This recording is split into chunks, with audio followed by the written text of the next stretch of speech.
Hey everybody, Riot Mort here with the last pre-recorded video. Tomorrow I'll be streaming, so hopefully we'll get some actual live videos here. I didn't have time to play on PBE today, so what you get today is actually from our internal playtest this morning. This is us playing on the same patch you're playing on PBE right now, the deploy that went out Friday. But just us checking to make sure things are working, seeing how things are going, testing out different builds. So that's what we're going to do today. We're going to check that out and see how that goes. Because it is an internal build, I do have to mute the in-game audio, have some of our developer talk, so you'll just have to listen to me. So we start off with an early Nico, which is nice to get out of a Grey Orb, but can also feel like a bit of a low roll because it is costing you 3 gold. I know some players really don't like that, so a little bit of a rough start here, but let's see how the rest of the game goes. So at this point, people are starting to get familiar with the set, kind of learning what openings are good, what ones aren't. We have a bow, and what was going through my mind this game was, right now a lot of people are favoring Skirmishers as one of the big S tier comps right now, so maybe I should play Skirmisher and try to see just how outrageous it could be. So that's what's going through my mind. We do get a Cloak, which gives us a Hurricane, pretty good on something like a Jax. So that's kind of where my mind's at right now. We also get 2 Skirmishers in the shop as well. So that gives us a nice early 3 Skirmisher open. And so what we start looking at as an option here, because typically if you're going to run the 6 Skirmisher comp, you're looking at Jax as your endgame carry, which means you need an item holder, and Udyr can work as an okay item holder. So that's what we're going through, because you don't want to end up having to sell one of your powerhouses like Lee Sin or Kennen, because Udyr really doesn't do very well in the late game right now. So that's kind of what's going through our head right now. We see that Hurricane.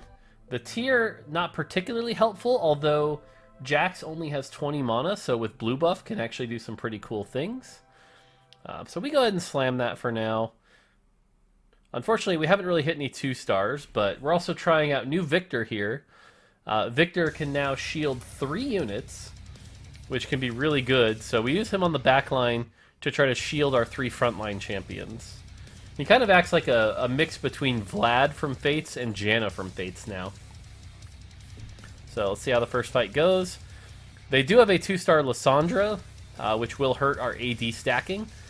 But since we have 3 Skirmisher in the early game, the AD stacking stacks pretty quickly.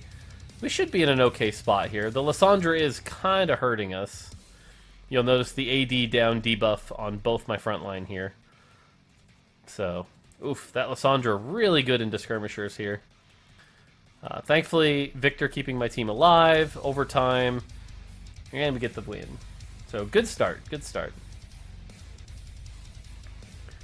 Alright, so we get the tier here. That gives us a blue buff. So like I said, now we're looking at like Hurricane, blue buff, Bloodthirster as our Jax build.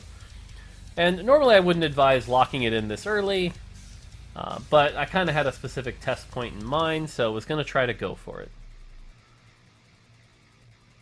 At this point I decided to take out the Victor. Not sure this is the right play, but the nice thing about the 2 Kennens here is they're both getting the 300 HP shield, and they're both getting the stacking AD. So that could be more powerful than just a Victor with a blue buff trying to cast. Now that Victor's mana is 0 out of 70, not quite as good. By the way, if you haven't tried out this map is gorgeous. It totally doesn't fit the theme of Reckoning at all, but that's what makes it so great. A lot of fun clickables like the Sandcastle, the Scuttle Crab. So here, level 3 opponent, we're pretty outmatched here in the sense like we've got them. But you'll notice Whitrock here actually has 20 gold already, so definitely has a very strong start, kind of open forwarding with that high economy. So Whitrock might be scary later if he pulls this off. Already down to 84 health though at 2-2, so Whitrock taking a lot of early damage here. So, alright. On to 2-3. We hit a Trundle. Not too bad. Doesn't really put us in a stronger position or anything, but we hit our 10 gold, start building up our economy. And again, our goal here is to look for a lot of the Skirmishers, like Lee Sin, Nidalee, Pantheon. Pantheon in particular would give us a big boost with the 2 Dragon Slayer, but You know, you play what you get for now. So we're not expecting to win streak with this board, especially because we haven't even hit a second Udyr. And oof, okay, so this board, we're up against Jabok, who has two 2-star brawlers. Gragas is incredibly strong. I don't know how we kill this front line. And because of that, the Vayne's just going to get to cut loose. The Kennon's doing their best here. But unfortunately, and ooh, that Gragas hit. So, expect to lose that fight, though. Gragas is proving to be a very good tank for a 1 cost. So, don't underestimate Gragas if you haven't, or if you have been. Yeah, look at that. 50% damage reduction and a bonus hit, so can do really well. Alright, item-wise, like I said, we're kind of looking for a Bloodthirster. So getting something like the Kennen here would have been good, or a sword, but the Kennen would get us a 2-star Kennen, so that cloak would be stuck. Not ideal. The sword, unfortunately, gets taken. So instead, we just go with another bow. Opens up some options for the other skirmishers, perhaps. Something like Nidalee could use this bow. We start thinking about how we can itemize the other skirmishers. Now, you might be wondering, but Mort, you already had a skirmisher video this week. Why would you post another one? And I think, you know, if you looked at the thumbnail of this video, you'll know that this doesn't end up as a skirmisher game. So we hit the Nidalee. That gives us 4 skirmisher. Here we have a choice between a second Trundle or a second Kennen. Otherwise, we're kind of just building economy here. So. Now, if we had something like a second Dawnbringer, like a Gragas of our own, that'd probably be better than the Trundle, but unfortunately right now, not in a great spot here. Julie running the A-Bomb strategy, and she has the Warmogs on the Nunu. So that Nunu is going to eat half my team, and even if it doesn't, the A-Bomb here is going to be really strong. Doesn't have any offensive items, though, so thankfully Nidalee is going to do a lot of work, and the Trundle Bite there taking a lot of its defenses. So, not bad. To be honest, we're lucky if we're winning fights at this point, because our board is not very strong. Looking around, we have Skip and Jabok on win streaks, and Whitrock down there in 8th at the moment. Now here we kind of had an unfortunate situation. There's a Rise there, which high-rolling a Rise this early would have made an amazing Abomination game. But we don't really hit anything else, and we're in this awkward point where if we lose, which we probably will with this weak board, we either have to sell the Kennen or accept the loss of a gold here. So, again, not a great situation we're in at the moment. So, alright, so we see what we're up against here, and we're up against Giovanni, who's got the Hellion build going on with the Cavaliers. A pretty powerful Kled there, and the Hecarim. Pretty sure we lose this fight. Udyr's trying his hardest with those shields. Udyr does have a 0 out of 40 mana cost, so not bad here. Nidalee doing really well. Maybe we get lucky as long as they don't target Nidalee. And they don't, and we get really lucky here. So getting that extra gold here is a big win for us. We've got to be really happy with that. There are still 2 win streakers in the lobby, though, and again, we don't really hit anything here to help us. So, not a great situation to be in. We've got that Nico, but right now we're thinking, let's save that Nico for Jax. Jax is going to be really just the biggest upgrade we can get late game, and we're healthy enough that we don't need to use it early game to preserve HP. So let's see what we get. A Ginsu's, which is very good on Nidalee. Nothing, which to quote Soju, that's a feels bad. And a glove. The glove could become a Last Whisper, though on Nidalee it's not really the best use of it. So we're probably looking at the Ginsu's. Maybe we go Infinity Edge on Jax if we can't pull off the Bloodthirster. Bloodthirster is pretty key. We could also consider building a QS. So you could go QS, Bloodthirster, Hurricane Jax. But for now, we lock in the Ginsu's here. And again, still not really hitting anything. The fact we haven't hit a Lee Sin or a Pantheon is really hurting us here. We're still on a 1-star Udyr. So things are not looking great for us. All of a sudden here we scout Skip, who we now have to fight, and we notice he has a 2-star Riven and a 2-star Yasuo at 3-1 with 40 gold, and we're like, oh god. He is so much stronger than we are, and he has way more gold than us. Skip is looking scary. We are terrified of that. So that is looking real bad for us. To be honest, at this point, what was going through my head is, well, we're going for second. Because that is a very powerful board. Alright, item-wise, we don't get much here. The thing to note, though, is that Skirmishers do really well with Locket.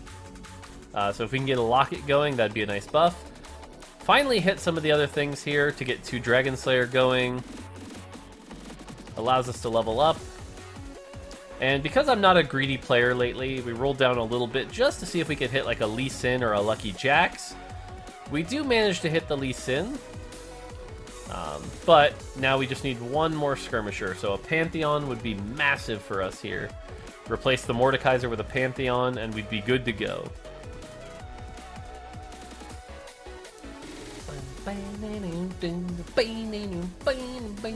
Sorry. Loving the music. Alright, up against Chloe's Coven comp. Thankfully, it doesn't look like it's super turned on yet. Again, the Lissandra is really going to hurt us here with the AD reduction, but the Morgana's still 1-star, doesn't have any items. We should be okay here. Surprisingly looking very close low, which shows you how good Lissandra can be into Skirmishers. And in fact, we might lose this fight. Oh, thankfully Mordekaiser with the giant hammer there saves us the gold. We sell the Udyr, knowing that we're starting to hit late game. Udyr 2 is not likely to happen. So get us back to 20, start building up that economy again. We get a Lee Sin. We're really hungry for a Pantheon here. So, and again, we're just in awe at how good Skip's comp is here with the 2-star Riven and the 2-star Yasuo. What a high roll. Also playing with the new buffed Legionnaire. So those Legionnaires have a ton of attack speed. Just a scary-ass comp Skip's got. On the other side, Whitrock down to 46 health. So he had that high gold start, but it's just not quite paying off.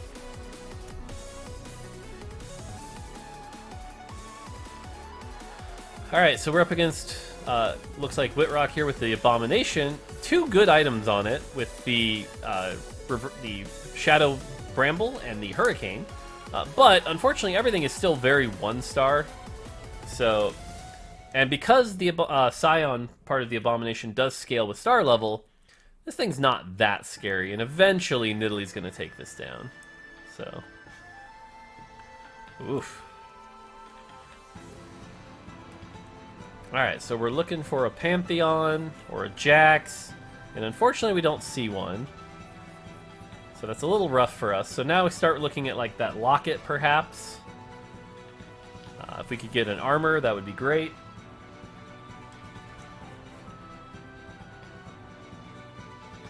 Instead, choosing to grab the Cloak for a QS. Jax does really like the QS here, so that is another option. A little greedy in my opinion here, but we'll have to see how that works. It is on a 4 cost, which is a nice boost of economy here. So, but yeah, you could lock in the QS here, put it on Udyr as the item holder, but again... Oh, actually, I know what was going through my head here. This is for the Bloodthirster. As I mentioned, Jax really wants a Bloodthirster, so getting the Cloak for the Bloodthirster was definitely the right play. Never mind. So, but again, still stuck at 5 Skirmisher, so that's not ideal. Oh, this Nunu is massive that Julie's got, and she's got Draconic going. Thankfully, there's only 1 item on the Abomination, so as long as we can kill this Nunu, we might have a chance. Unfortunately, the killing the Nunu not going well. He's already eaten 2 things. And so, by the time... Oof, yep, alright. Lost that fight here. Again, kind of similar to yesterday's video. Kind of a weaker board with not a lot of 2-stars. And we haven't turned on Jax Skirmisher yet, so... Whew. There's that new Refracted Bramble Vest, which is armor. Again, not really hitting anything here, unfortunately. So, we just kind of accept our fate, maybe lost streak in, and hopefully at level 7 we can hit that Jax or Pantheon.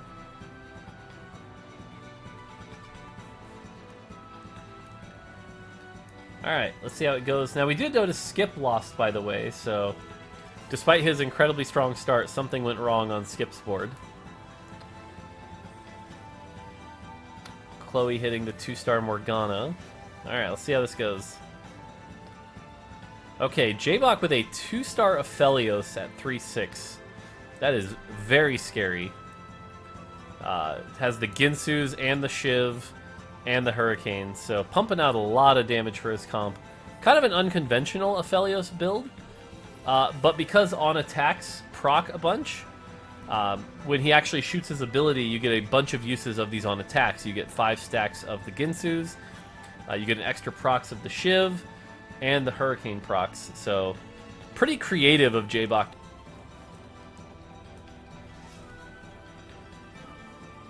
Alright, so here we are at the PvE round.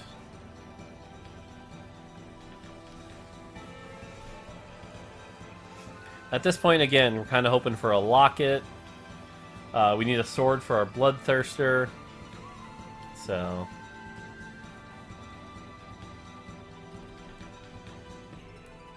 Alright, let's see how it goes here. Looking for that sword. Are we going to get that sword? No sword. We do get the locket and the 2-star Lee Sin at least. So that's nice. So now we're really looking for skirmishers. We got our Pantheon. That's a big upgrade here. But again, we really kind of need Jax. And by the way, hitting the 2-star Lee Sin gives us a nice 2-star target to put our locket on. So now our front line's really strong. The locket buying time for the AD to stack up. Maybe a 3-star Lee Sin angle. So at least we're starting to power up here. If we could get a Jax, that would be really big. Up against Skip with that powerful Legionnaire comp again. But at this point we've got some strong lockets, so we should be in a good spot here. But unfortunately we just don't quite have the carry. Nidalee gets caught here. Are we going to be able to do this? Oh, that Yasuo with the Hodge. Look at that healing! It's just too much, unfortunately, and that Yasuo proven to be very strong. Yasuo is looking to be one of the very strong 3-cost champs this set. Maybe not your end-game carry, but can definitely get you through the mid-game. Alright, no sword, which is really unfortunate for us here. Puts us in a bit of a bind. Now, we do get a Teemo in the shop, and hitting a Teemo this early in the shop looks pretty good. So we at least hold the option here, because Teemo is a lot of power.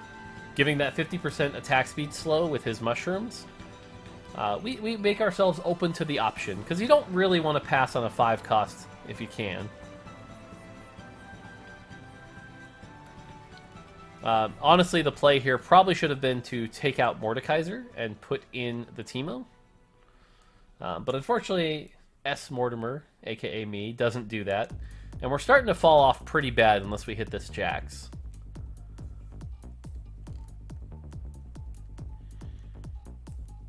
Alright, so now Chloe's Morgana. Skirmishers always struggle with the Morgana because of the repeated CC here. And especially with it as a Coven leader, it just wrecks my front line completely. And so this is looking to be a pretty easy win for Chloe here. Just a bad matchup for us in general with the AD reduction and the Morgana. Oof. So we get wrecked. We're looking in a bad spot here. And again, I should have sold... Oh, I do got it. Nice. Okay. Now's where things get interesting. We high roll another Teemo. Hitting a 2-star Teemo at 4-3, way too good to pass up. So now, all of a sudden, our game has changed completely. We have a Teemo we have to be playing around. We're not skirmishers anymore. This Teemo is our carry. 2-star Teemo is just too much power to give up. So, that means we need to start looking for things like Invoker. Because Teemo really has enough power in his spell by himself, but you really need that Invoker to get his cast going pretty repeatedly. Thankfully, we had some okay items here. The Hodge, not bad. Gives him the AD and the SP, or the healing. And you can see here, these shrooms are going to do a lot of damage. Unfortunately, that big A-bomb gets on us. So, not really great here.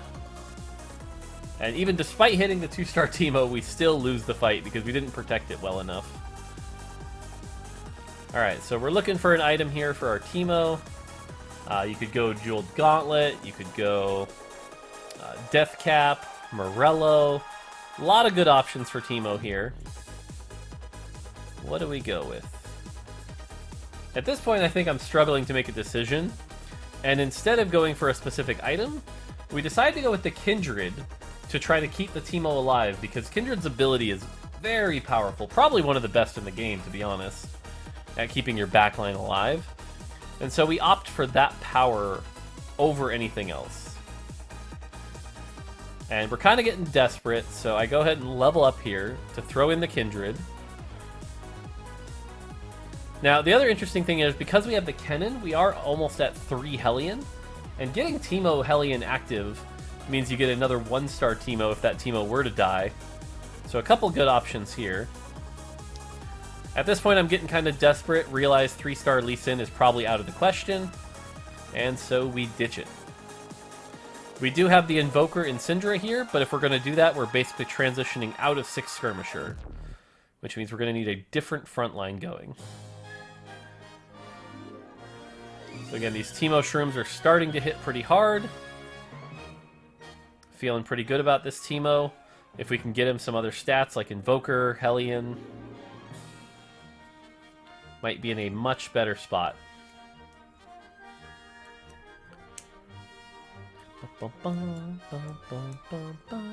Hey, there's the Jax finally.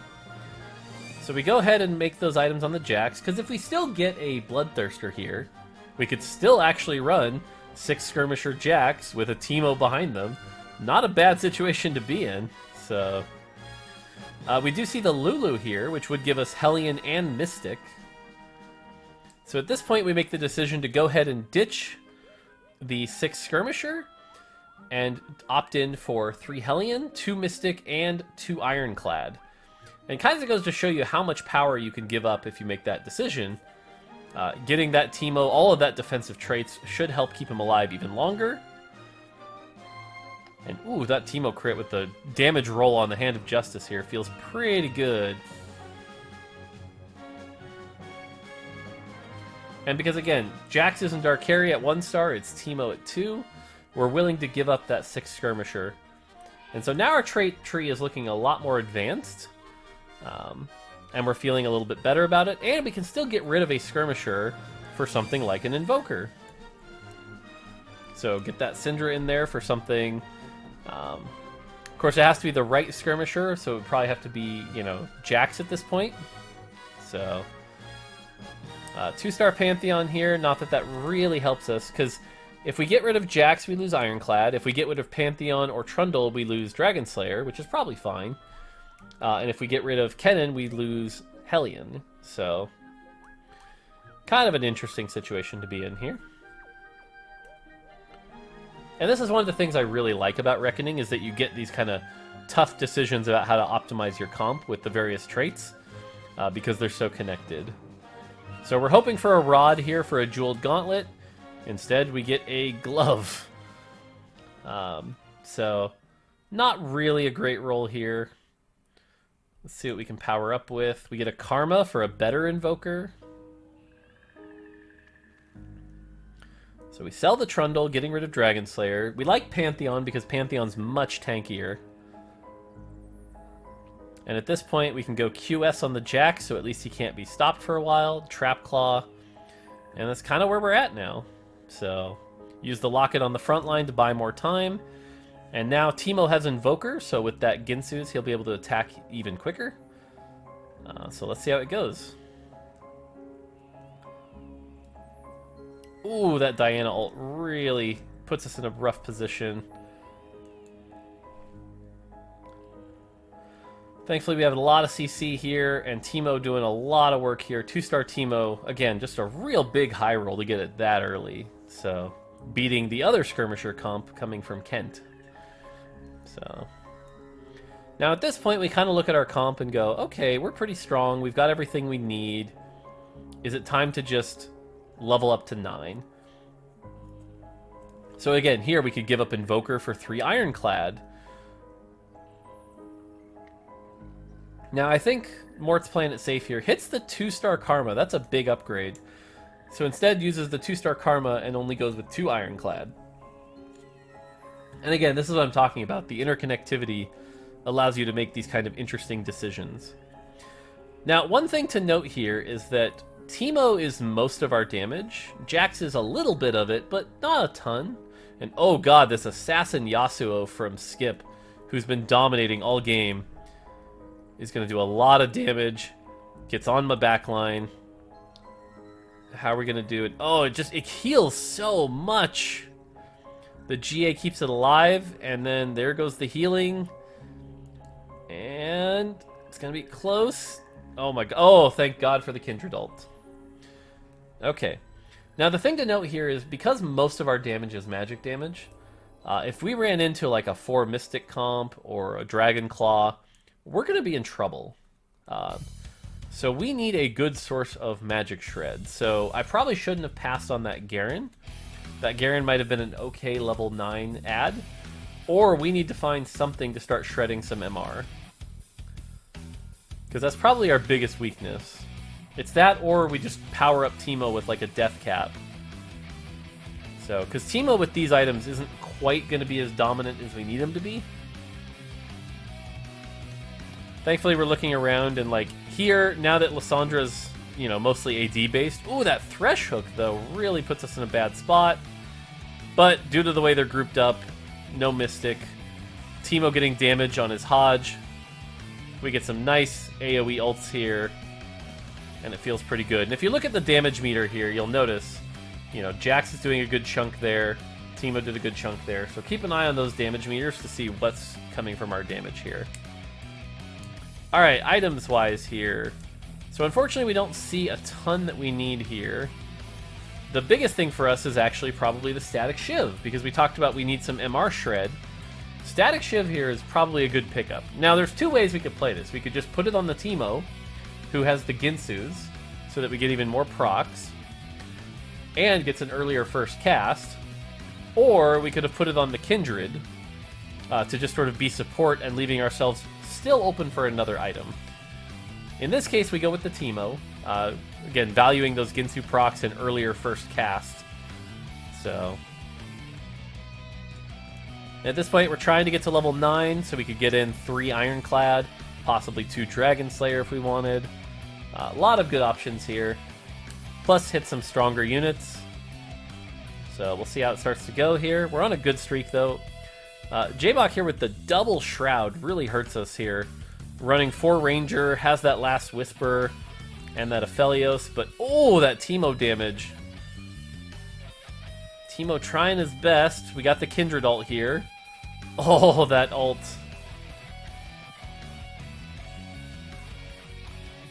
So we're doing good here.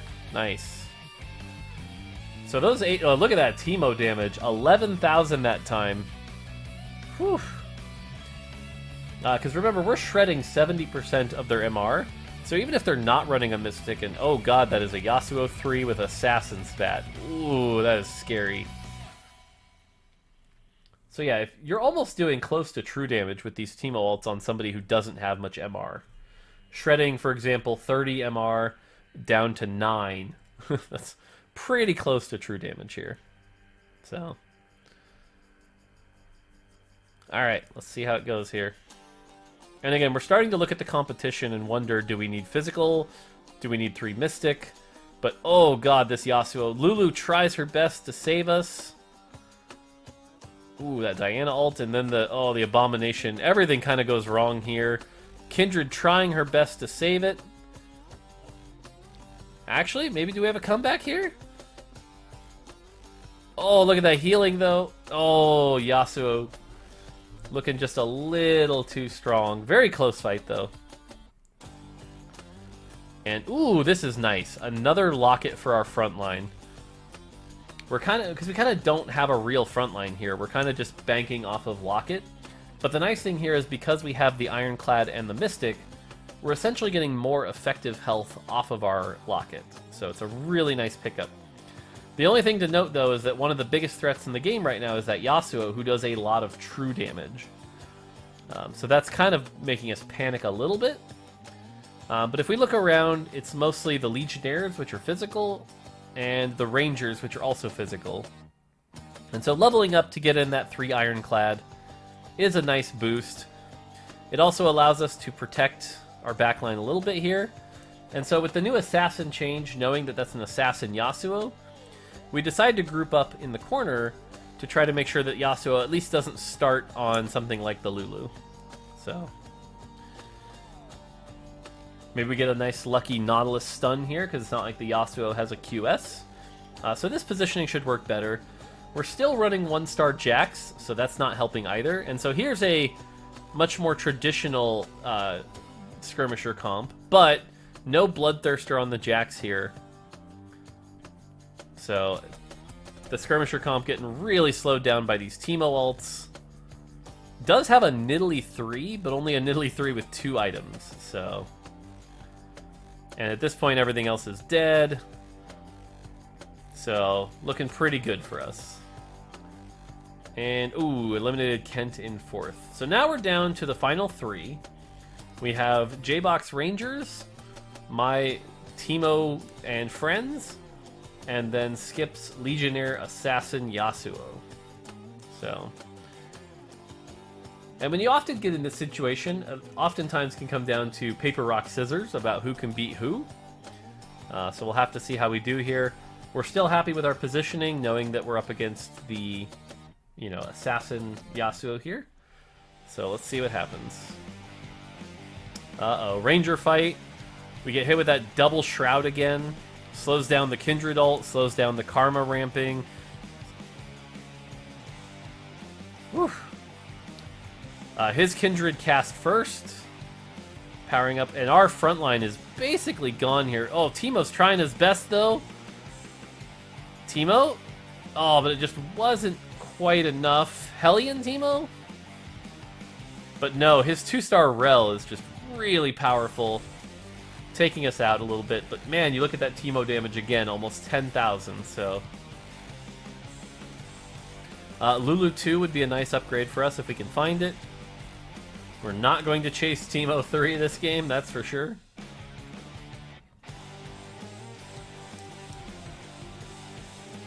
Now, there's arguments here to be made of, like, should we have started ditching Skirmisher?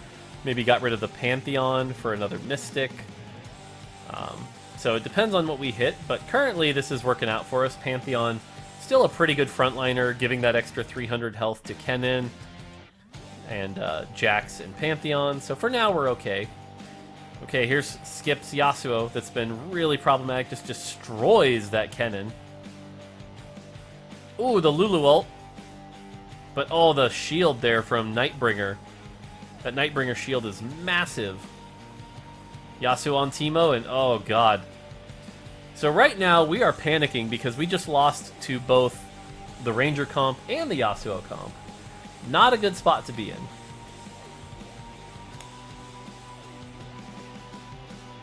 Alright, what item is going to do it for us here? Now, the nice thing is, the Zephyr prevents them from targeting our Teemo, and it gives us our 2-star Rel.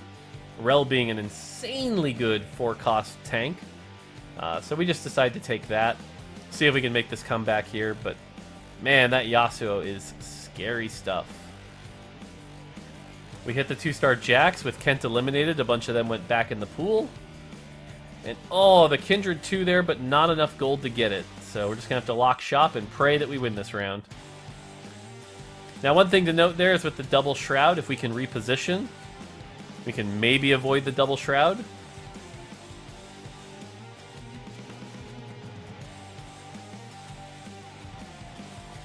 For now, seems to be okay. He's more focused on Skip. So we'll see how this goes. And you notice we're both kind of in the same anti-assassin positioning here. So this time, Karma and Teemo both don't get shrouded, allowing Teemo to cast much earlier, much quicker. So here we go, we got some good damage. And you can see it just takes forever to get through these Kindred ults and the shielding.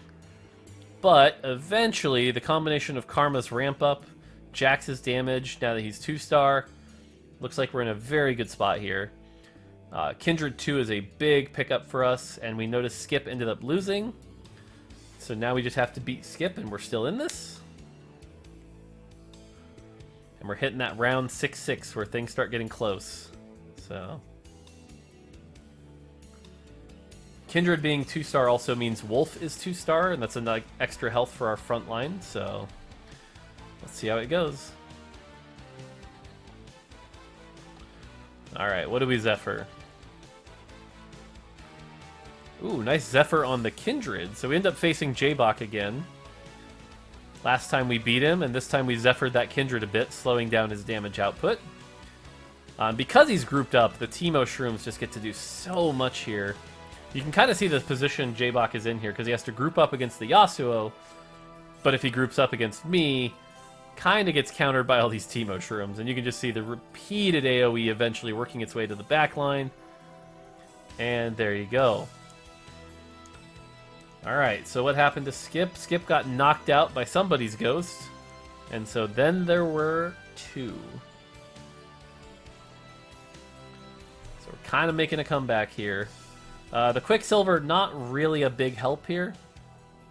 So, and we're starting to weigh in, should this be 3 Mystic? But again, knowing that he's mostly physical damage, he does have the Last Whisper and the Shiv though, so most of our defenses are getting reduced anyway.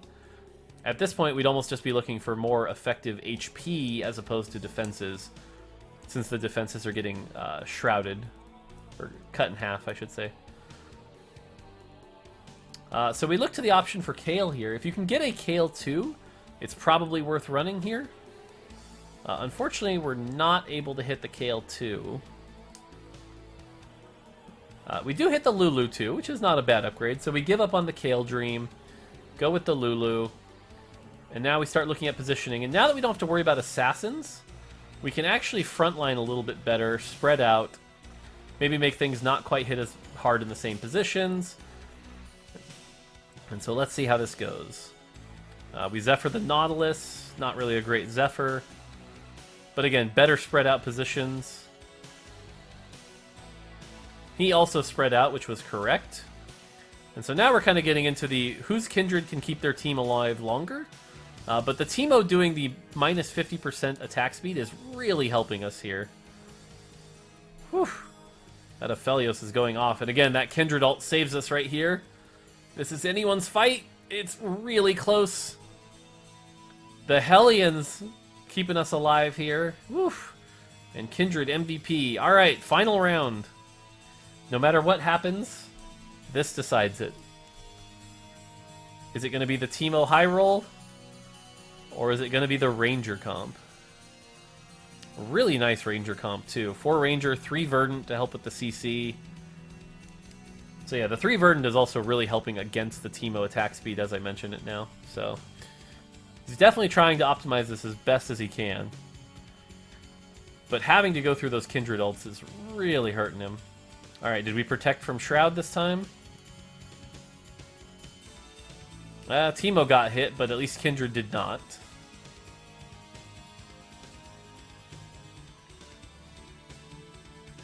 Woof.